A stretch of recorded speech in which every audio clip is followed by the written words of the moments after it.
Hello, welcome to Module 2 for our class here at Lindsey Wilson for fall semester. Wanted to give you just a few thoughts and a introduction to today's topics. Of course, we will be covering chapters 3, 4, and 5 in the textbook. These are probably the most challenging chapters in directness with everybody. If we can get over these and learn as much as we can, the other readings tend to improve dramatically. This is a lot of science-based material on brain chemistry and functioning and the development of drugs and so forth in terms of scientific advancements and pharmaceuticals. So this is, again, among the most challenging to read and to gather. Readings do improve as we do go along. I've also included a couple of videos that students tend to enjoy, and I actually use these videos in therapeutic settings as well with clients in clinical practice that I serve, and they're really good overviews and really simple ways of the addictive process we will begin discussing. If you're really interested in some of the alternative material that I'm presenting in class for each module each week, this is a really good book to start with. Especially if addiction is a new concept or conversation for you. Understanding Addiction, it's a guide for families, but it's really a guide for anyone, as you can see on the screen here. And here's the book in and of itself. It was just published. I know the author. I'm an approved organizational partner and trainer for the Addiction Policy Forum in DC, and the executive director of the Addiction Policy Forum pieced together this wonderful book based on previous and new writings. And as part of our material, you will see these 4 videos named APF Addiction Policy Forum from the same group. This first one is called The Hijacked Brain, and it's you will note that these videos are animations, and they're really good ways to share information with the community at large, with family members, individuals suffering from addiction, and folks in between. This one talks about how the brain can be hijacked chemically from the use and abuse of substances. You will see that these are really short clips. For example, this first episode's 3 minutes. Episode number 2 is only 2 minutes and 17 seconds. This talks about risk factors associated with addiction and genetics and so forth. It's a good video. This is Understanding Severity. Yes, episode 3 actually.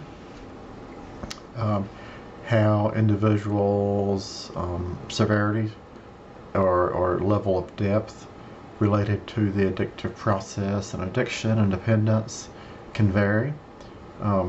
It can vary on many predictable factors or some unpredictable factors and things that we just don't understand as well. And last but not least, this concept of hitting rock bottom.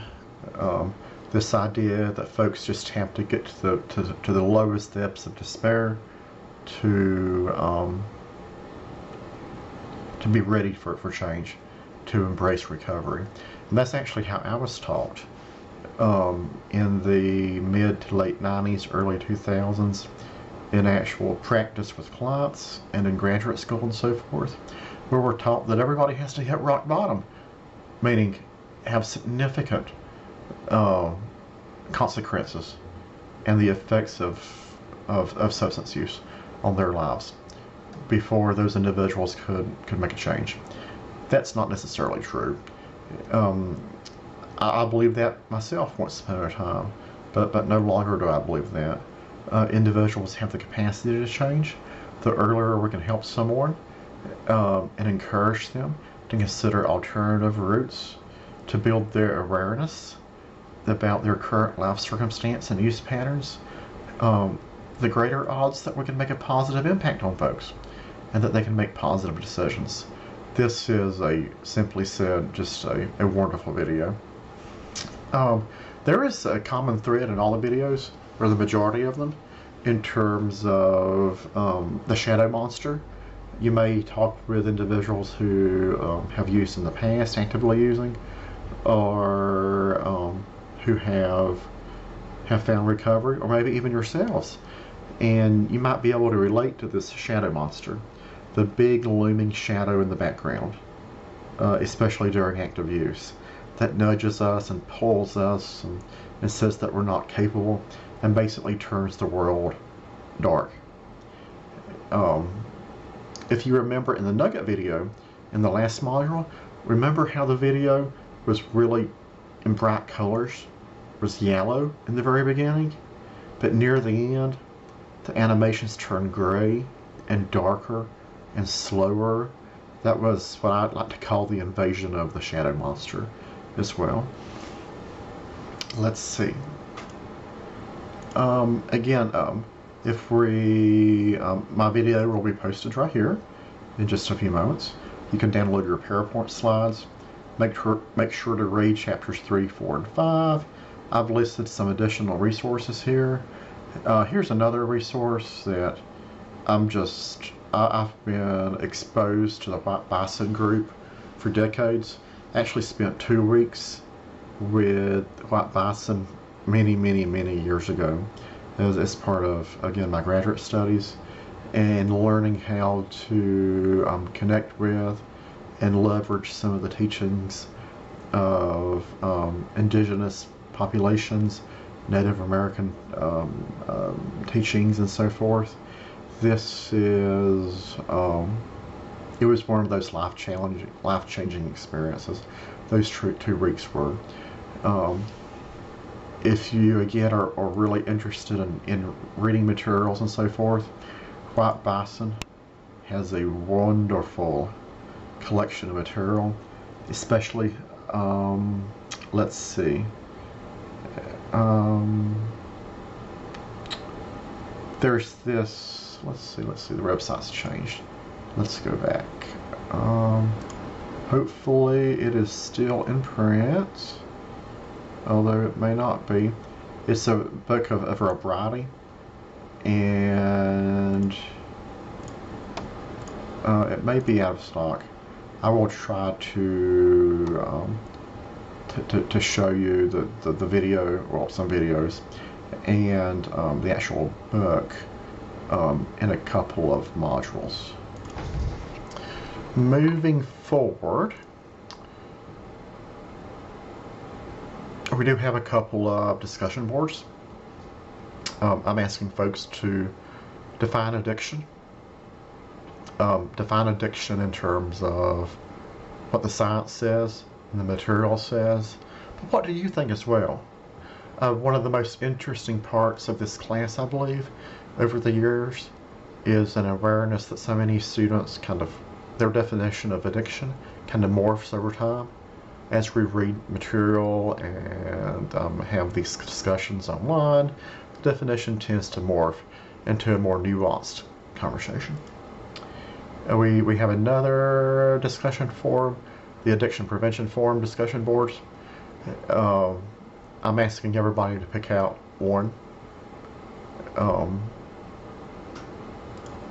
video from the Addiction Prevention Forum and talk about it.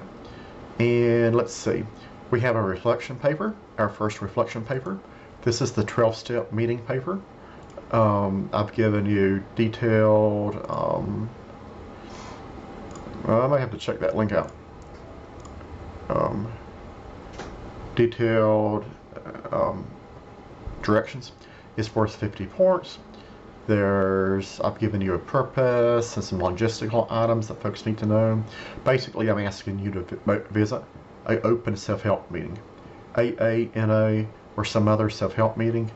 They are very common in local communities.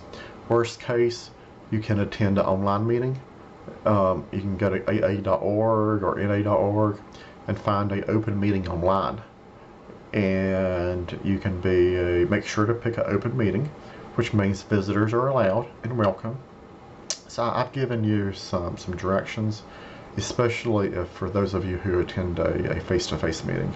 I also provided a rubric of sorts. And last but not least, we do have 3 quizzes. Each quiz is worth 20 points, 5 questions each, open book, no time limit, but please don't use the resources of someone else. Don't team up. Let this be your own work. I'm headed down to the Addiction Professionals in North Carolina conference this week. I'll be working to post Module 3 as we go along. Make sure to complete Module 1 by the due date. Very important, or you'll be dropped from the course. I will also be creating Module 1 material this week as well. So that will be our cadence. I will try to grade the material during the next week after the due date. In the meantime, let me know if you have any questions and I'll be happy to help. Thanks.